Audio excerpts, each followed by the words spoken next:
যিদিনা তেওঁক উঠাই লৈছিল সিদিনাৰ পৰা যুদ্ধত লাগি আছিলোঁ, আজিলৈকে লাগি থাকিহে মহৰালীক উদ্ধাৰ কৰিব পাৰিলোঁ।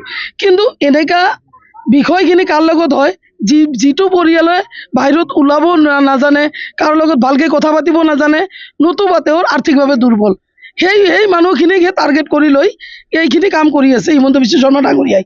তো মই এইখিনি ক'ব বিচাৰিছোঁ যে যিকেইজন মানুহ তাত আছে, মই যেনেকৈ লগ হৈ আমাৰ গাঁৱৰ ল'ৰা ক'ত যেনেকৈ পাৰিছোঁ তেনেকৈ দৌৰিছোঁ, ইফালে বেংগল বৰ্ডাৰ, ইফালে গোলাঘাট যোৰহাটলৈকে।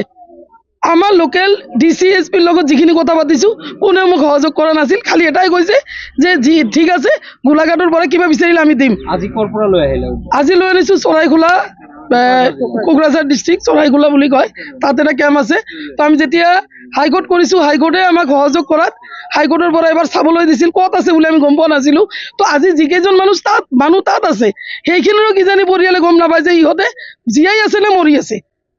তো যিহেতু জীয়াই আছে নে মৰি আছে, কোনে খৰচ কৰিব? হয়তো নিজৰ এটা ঘৰৰ থাকিবলৈ এটা ভিটিয়ে আছে, সেইখিনি বিক্ৰী কৰিহে সেইজন মানুহক উদ্ধাৰ কৰিব লাগিব। এই পৰিয়ালটোক কেনেকৈ মানে উদ্ধাৰ কৰিব পাৰিব এই মানুহখিনিয়ে? ইফালে কান্দি থাকে আৰু ইফালে দৌৰি থাকে যে ক'ত আছে ক'ত নাই, খবৰে যিহেতু সিহঁতৰ নাই। তো এনেকৈ উঠাই লৈছিল আৰু পোষ্টবেক কৰিছিলে। মানুহখিনিক তাত যে লৈ আনিছে, তাত যিকেইজন আছে সেইকেইজনৰ পৰিয়ালৰ বহুতেই গম নাপায় যে তাত থকা বুলি। তো মই এইখিনি ক'ব বিচাৰিছোঁ যে যদি ইণ্ডিয়ান মানুহৰ ওপৰত, আমাৰ অসমীয়া মানুহৰ ওপৰত যদি এনেকৈ হাৰাশাস্তি কৰে, সি কেনেকৈ মুখ্যমন্ত্ৰী হ'ল? বাংলাদেশী যদি ইয়াত আহিছে সেইজনক খেতি পঠিওৱা গুণা আমাৰ আপত্তি নাই, কিন্তু সাধাৰণ নিৰীহ মানুহৰ ওপৰত এনেধৰণৰ অত্যাচাৰ কৰিলে আমি কিন্তু বহি নাথাকোঁ।